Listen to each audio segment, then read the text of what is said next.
Today, we are diving into a huge question. When culture becomes a global commodity, who really gets paid? We're going to unpack a fascinating new idea that uses technology to make sure the people who actually create the culture are the ones who profit from it. It's a whole new model for what they're calling ethical trade. Seriously, just think about it for a second. The music you stream, the fashion you see everywhere, even the memes you share online. So much of modern pop culture is built on the creativity of a few. But once a brand picks it up and it goes global, where does the money really go? That's the core problem we're digging into today. Okay, so first things first, let's really frame the central problem. And it is a big one. We're talking about this massive gap between the cultural genius that drives so much of commerce and the economic rewards that are supposed to flow back to the communities that came up with it all. And here's how Tommy Johnson, the founder of the company we're looking at, puts it. Legacy of not getting credit or pay royalties for Black creativity, likeness, or innovation perpetuates racism.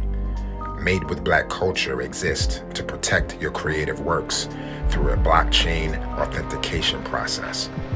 We certified all products made with Black culture to ensure ethical trade. He says this isn't just about appreciation or visibility. This is a historical pattern of what he calls economic extraction, where value is just constantly taken over and over without ever replenishing the source. And this creates a really jarring economic picture.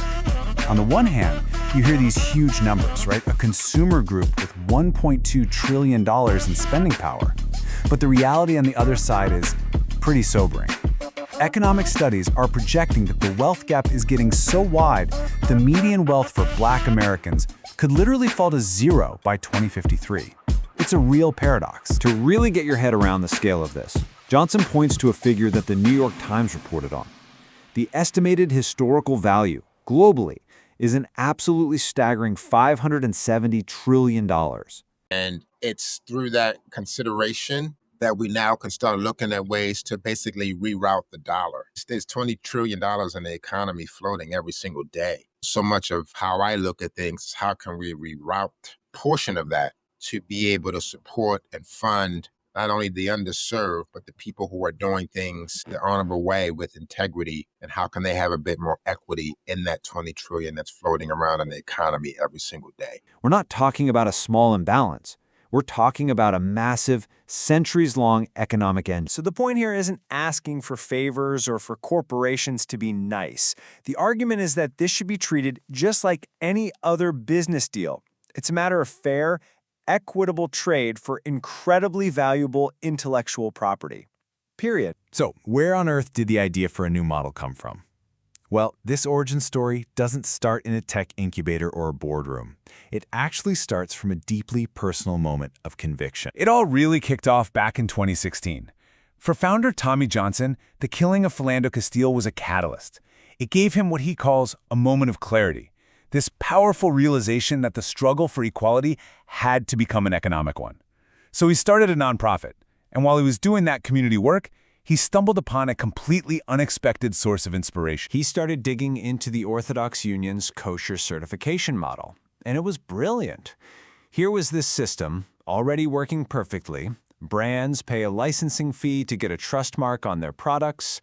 That mark signals quality and authenticity to consumers, and those fees, well, they generate an incredible revenue stream for the community. And you can see the power of that model right here.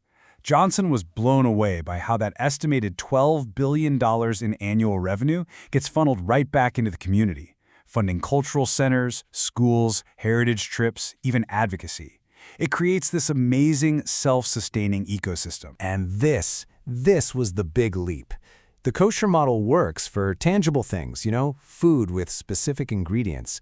But could you apply that same logic to something as fluid and, intangible as culture?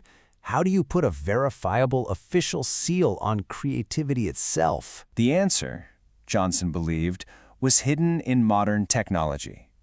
Specifically, he realized he could use the unique properties of the blockchain to solve this ancient problem of proving who created what and when. I love the way Johnson describes this. So first, we are certifying the commercial use of Black culture. So we're using blockchain to authenticate products that are made or marketed, leveraging Black creativity, likeness, or influence. And what this trust mark does is first ensure that you as the creator are given credit for those things that you have created, acknowledging that and having a real public record that's immutable. He says a line is like your border. For centuries, cultural assets have been borderless, which makes them easy to just take. The idea here is to use a digital token to draw a clear, permanent line, a border, around a piece of creative work and say, that's ours. So what even is a blockchain in this context? Just think of it like a public digital record that is carved in stone. It's permanent, it's unchangeable, it can't be erased or altered by anyone. For a history that's so often been marked by erasure, Johnson argues that a technology that cannot be deleted is the perfect tool to finally establish a permanent source of truth. So what is the actual intellectual property that we're talking about protecting? In this model, it really boils down to 4 key assets that brands are always looking to commercialize: a person's image, their likeness, their creative labor, and of course, their endorsement. So here's how it would actually work for a creator. It's pretty straightforward. You make something cool, a design, a dance, a piece of music. You register it with the MAID system and they mint it. That just means they turn it into a unique digital token on the blockchain. And that token, it's now your permanent, public, verifiable proof of ownership. So what is the ultimate endgame here, the big picture? According to its founder, this whole thing is about way more than just certifying products. It's about proving that capitalism itself can work in a new, more inclusive way. The North Star, the ultimate goal for this mission, is a number: $15 trillion. Now, that number represents what an equitable share of the U.S. economy would look like. But as Johnson says, it's more than a number. It represents a whole new mentality, one of togetherness instead of individualism. And this quote really captures the entire vision. It's all about reshaping capitalism, proving that business can be about more than just the bottom line, and that you can build cultural equity directly into the DNA of every single transaction. Which really just leaves us with one final, pretty provocative question to think about. It kind of asks us all to look at the products we use and love, and not just think about what they are, but to ask about the story behind them, and to wonder if the value they create is being shared ethically.